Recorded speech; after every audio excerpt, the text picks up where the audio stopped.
Whatever you say.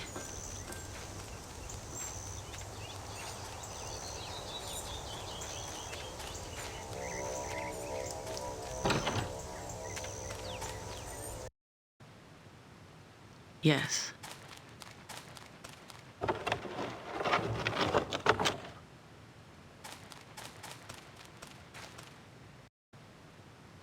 Whatever you say.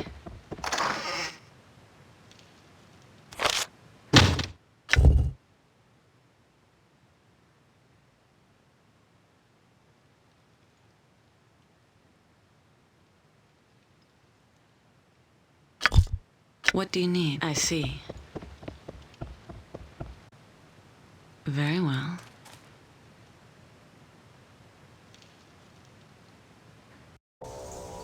My pleasure.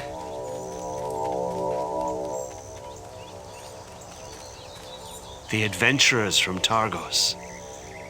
Did my heart not so heavily weigh, I would celebrate your coming. These are grim times, and I do not know if there's anything you can do to help us. I am Iselore of High Moon. The Yuan-ti have been attacking for near a week. When they realized they could not defeat me while the Heartstone Gem defended me, they started attacking the Great Oak. Not yet, but they've cut through at least half a dozen roots, near as thick as a tall man stands. The tree cries out to me, and I can do little to aid it. What's more, I fear they may have found the crossroads.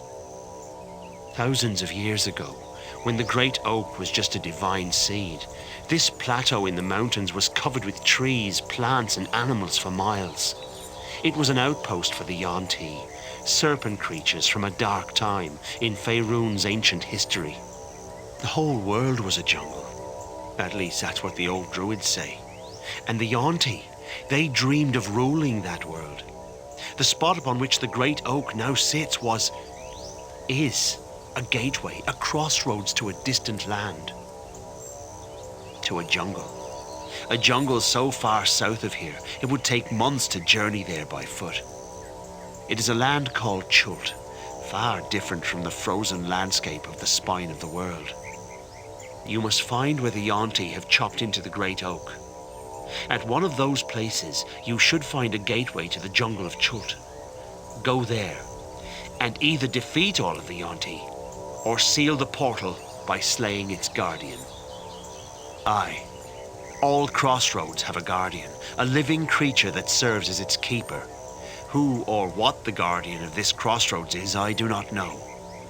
Its absence is probably the Yuan-ti's doing. That is the source of all our trouble and salvation. It is the Heartstone Gem, an artifact of awesome powers. It protects Kuldahar and helps provide our village with warmth. The Oralites and the Legion despise it and everything it stands for. I know too much.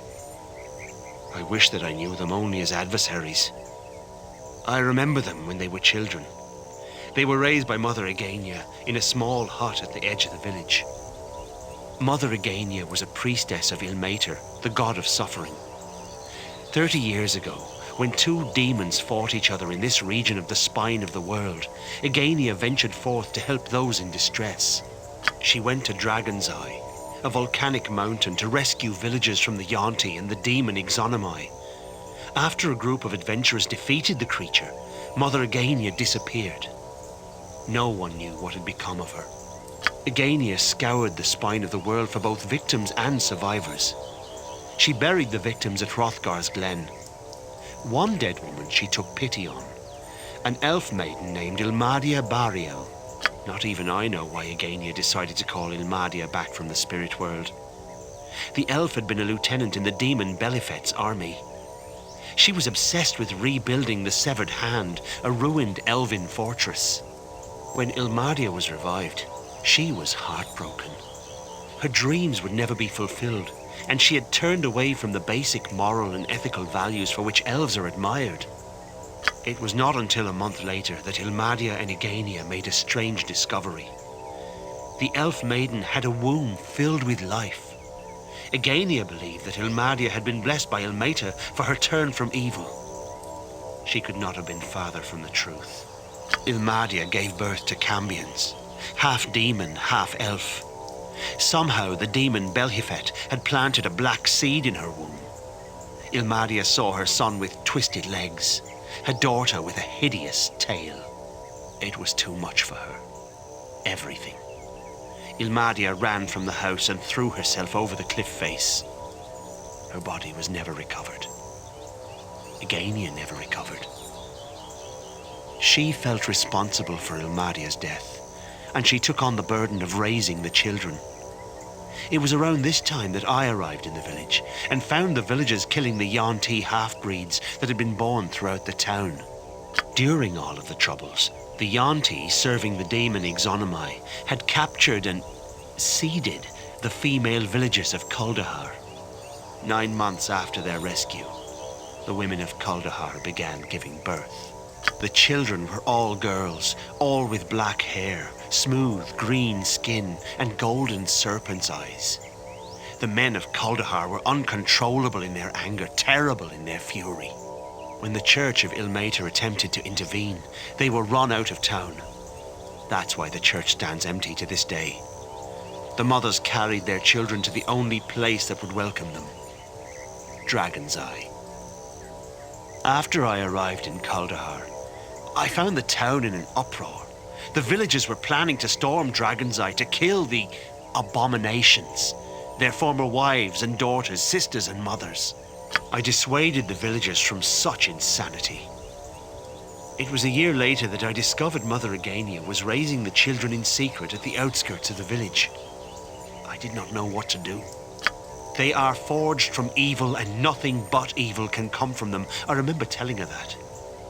Did we make it so? I cannot help but wonder now. Egania believed with all her heart that the cambions could be good and virtuous creatures. She asked me to name them since I was raised among elves with an elven father. The boy was Isair, the girl Madae. I named them for my parents, my beloved parents. I rue the day I made that mistake. Egania raised the children away from other people, teaching them morality in a bottle. She groomed Madae to be a priestess of Ilmater. When old Egania died, that's how the villagers encountered them. Madae was performing burial rites.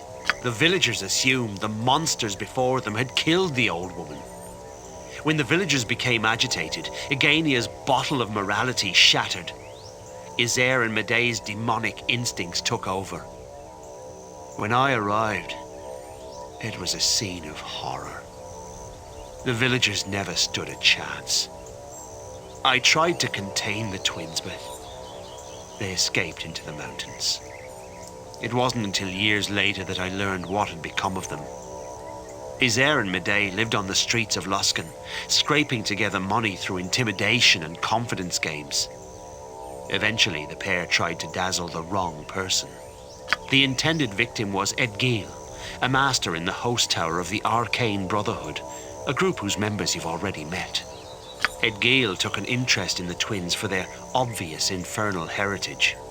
He decided to use the twins as servants and killers in exchange for protection and training in the art. The twins proved to be valuable assets to the host tower. Eventually, the Brotherhood used Isair and Madae as emissaries to the abyssal plains. After years of service to the host tower, the twins decided to see how they would fare as mercenaries in the Blood War, the eternal battle between the 9 hells and the abyss. The twins worked as mercenaries in the Blood War. After meeting their father, Belhifet, they attempted to become powers of their own among the Beatazu, the devilish hierarchy of the 9 hells. To their dismay, they found they fit in even less among the Beatazu devils than they did in this world. Constantly treated as pawns and frequently manipulated by their father, the twins left the hells and returned to Faerun. I do not know how they came to live in the Severed Hand, but everything that Egania ever hoped to see become of Isair and Madae died after she passed from this world. Isair is a twisted sorcerer, with as much power as any master of the Host Tower. Madae, once raised to revere Ilmater, has become a vile priestess of Iactu's Vim, the hateful bastard son of the Black Lord Bane. Now they seek to establish themselves as a power in the north, with their legion allies dragged from the most immoral and unreasonable dregs of the world's outcasts. An insult.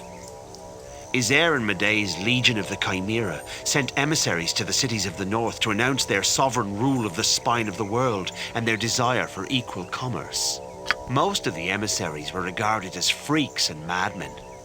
The mayor of Burn Shander, though, he sent gifts back to Isair and Madae.